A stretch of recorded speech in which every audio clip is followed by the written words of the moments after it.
मैं अपने प्रेस के साथियों का बहुत बहुत धन्यवाद देना चाहता हूं। और जब प्रेस के साथियों से नहीं मिलते हैं तो अच्छा नहीं लगता है। इसी बहाने आपसे मिलने का मौका मिलता है।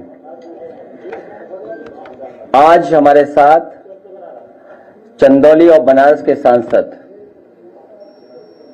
हमारे साथ हैं वीरेंद्र सिंह जी, समाजवादी पार्टी के जिलाध्यक्ष, समाजवादी पार्टी के कई साथी जो संगठन के हैं, चुनाव लड़े हैं, और हमारे महत्वपूर्ण कार्यकर्ता जो आज यहां पर आए हैं, साथ में उनके। दाल मंडी बहुत ही हिस्टोरिकल जगह रही है। उस बाजार के कुछ व्यापारी साथी आए हैं, लेकिन वो दुख और तकलीफ सभी जो व्यापारी हैं उनकी लेकर के आए हैं। जिस तरह से लगातार पिछले कई महीनों से, या यूं कहें कि कई साल से, उनके ऊपर सरकार की तरफ से जो सरकार का फैसला, उसकी वजह से संकट आया है। ये कोई हिस्ट्री बचाने का या हेरिटेज को बचाने के लिए योजना नहीं बनी है। बीजेपी के लोगों की तरफ से जो योजना बन रही है, कोई यहां हिस्ट्री बचाने के लिए नहीं है, ना हेरिटेज बचाने के लिए है। ये पॉलिटिकल डिमोलिशन होने जा रहा है। ये पॉलिटिकल अप्रोच है उनकी, और पॉलिटिकल अप्रोच इसलिए है क्योंकि वो चुनाव उस बाजार से या उसके आसपास जीत करके नहीं जा पा रहे हैं। अगर उन्होंने कोई एग्जाम्पलरी काम पहले कोई किया होता, बनारस को क्योटो के बराबर खड़ा करने के लिए, क्योंकि हमने आपने जो तस्वीर या जो विजन देखा, और खुशी तो तब हुई जब ये विजन आया कि हम वाराणसी को क्योटो बनाने जा रहे हैं।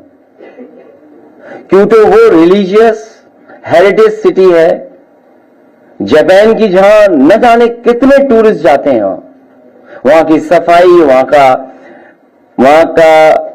पहुंचने का जो इंतजाम है, वहां की पार्किंग, वहां की फैसिलिटीज, वहां की और जो एमिनिटीज होती हैं, वो वर्ल्ड क्लास ही नहीं, वर्ल्ड क्लास से ऊपर के स्टैंडर्ड की हैं।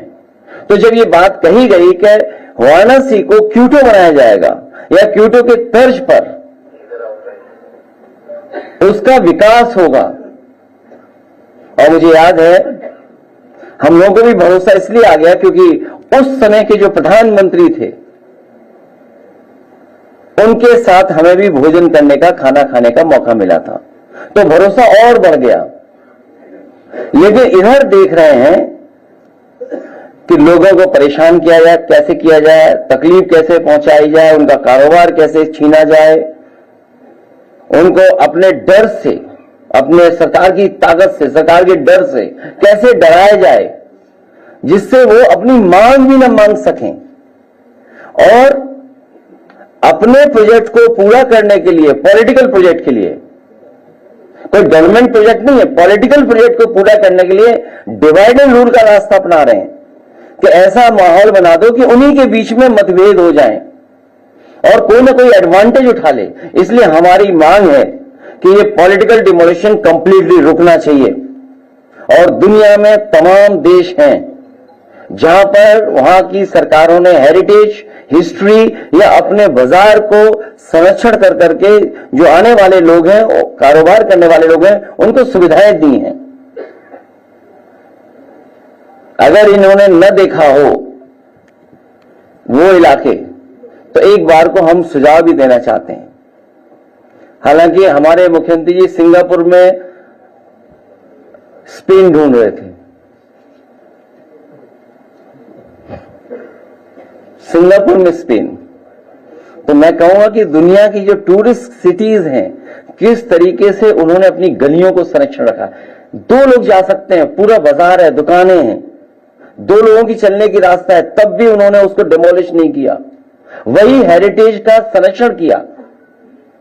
क्योंकि विरासत में क्या मिल रहा है, हम पुरानी पीढ़ी से क्या सीख रहे हैं, क्या मिल रहा है आपको? यहां बहुत सारे कारोबारी जो हमारे पास एक दो हैं, जो वो कह रहे हैं कि दादा परदादा से उनकी दुकान है, कई वर्षों से वो दुकान में काम कर रहे हैं और कोई बहुत बड़ा कारोबार नहीं कर रहे हैं।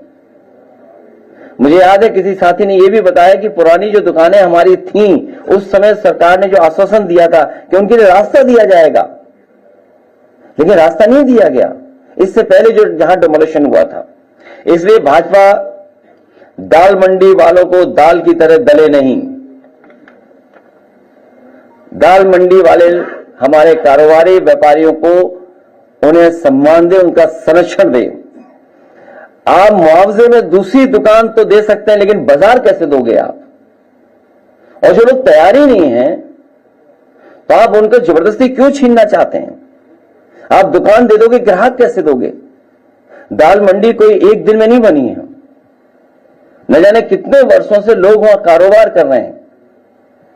तो दुकान देने की तो बात करो, लेकिन ग्राहक कैसे आप दोगे? और एक दुकान बनाने में पीढ़ी जमाने लग जाते हैं। एक दुकान को जमाने में जमाने लग जाते हैं और ये चाहते हैं उसको तोड़ करके हटा दें, और एक पल में ये तोड़ना चाहते हैं। और सबसे बड़ी बात तो यह है कि भाजपाई जो नेगेटिव है, नकारात्मक है, संकीर्ण सोच है,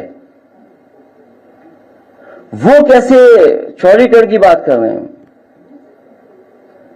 चौड़ीकरण भाजपा की संकीर्ण सियासत की साजिश है।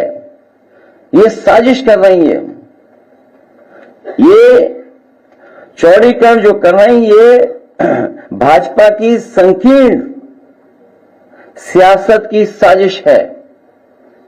ये एक विरोधाभास भी है, क्योंकि संकीर्ण बहुत नकारात्मक सोच वाले वो चौड़ा करने की बात कर रहे हैं। किसी की जीविका छीनने का अधिकार कब से मिल गया इनको? और भाजपा वाले अपनी ताकत का इजहार करना चाहते हैं अधिकारियों के माध्यम से। ये जो जीत या जो ये अधिकारियों के माध्यम से दबाव बनाना या मैसेज देना, डराना धमकाना, ये कितने दिन चलेगा? आज हम और आप लोग बैठे हैं तो और दिन कम हो गए हैं। पहले बैठे थे तो न जाने कितने दिन थे, 20-25 दिन और कम हो गए।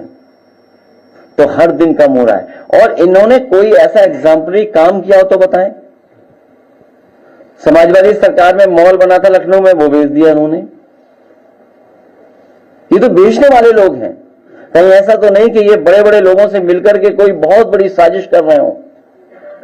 वाराणसी जैसी नदी को साफ रख करके और वाराणसी का ट्रैफिक कैसे कम हो, उसके लिए जो रिवर फ्रंट की तैयारी थी वो भी इन्होंने रोक दी। अब कभी कभी सोचते हैं कि कुछ लोग तस्वीरें चलाते हैं कि वारणा नदी पे हम ये डेवलपमेंट करने जा रहे हैं, जबकि जो प्रोजेक्ट उसमें बना था उससे वारणा नदी साफ भी हो गई होती, लोगों को आने जाने का रास्ता मिल जाता, पार्किंग की जगह मिल जाती। और मुझे खुशी इस बात की, आज दोबारा बात दोहरा रहा हूं मैं। विधानसभा में मैंने दोहराई थी बात, और लोकसभा में मैंने ये बात कही, कई मौकों पर कहा मैंने कि आज जो मेट्रो जितनी भी चल रही है यूपी में, आपकी लखनऊ की मेट्रो समाजवादी की देन है, कानपुर की मेट्रो समाजवादी की देन है, नोएडा से ग्रेटर नोएडा जोड़ने वाली मेट्रो समाजवादी पार्टी की देन है, नोएडा को दिल्ली से जोड़ने के लिए मेट्रो समाजवादी पार्टी की देन है, आगरा की मेट्रो समाजवादी की देन है। और वहीं क्योंकि प्रधानमंत्री जी की कॉन्स्टिट्यूंसी में भी मेट्रो बन जाए, मेट्रो हो, इसलिए उस समय समाजवादी सरकार में पूरी डीपीआर बना करके और बजट 50 करोड़ देकर के हम लोग गए थे। और अगर समाजवादी सरकार बन गई होती तो वाराणसी में भी मेट्रो होती, और मेट्रो बनने के बाद आपको किसी भी गरीब की दुकान या इस तरह का डेमोलिशन का फैसला नहीं लेना पड़ता। अगर कोई बनारस में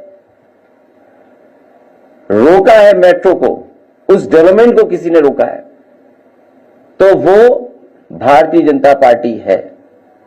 जो ये परेशान किया जा रहा है दाल मंडी में, वो केवल अपना वोट सीधा करने के लिए। और अगर इनकी कोई तैयारी होती कि हम दाल मंडी को किस लेवल तक ले जाएंगे डेवलपमेंट, तो कम से कम किसी बड़ी संस्था से इस तरीके से स्टडी कराई होती। हालांकि ये दूसरे शहर की स्टडी है। बहुत कोई पत्रकार साथी अगर बहुत समझदार हो, हालांकि सब समझदार हैं,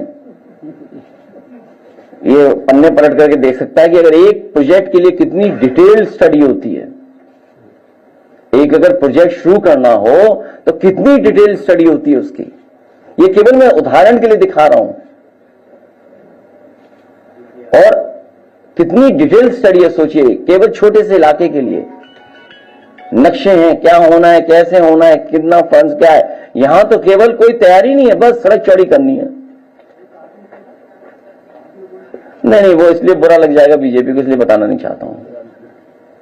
आपको अलग से दिखा दूंगा। आप केवल उन्हीं के पास भेज देना, लेकिन बताओगे नहीं, बोलोगे नहीं। लो दीजिए उन्हें, पन्ने पलट के देख लो अगर लगे कि नहीं है, और फिर वापस कर देना किताब। ठीक है, मैं चाहूंगा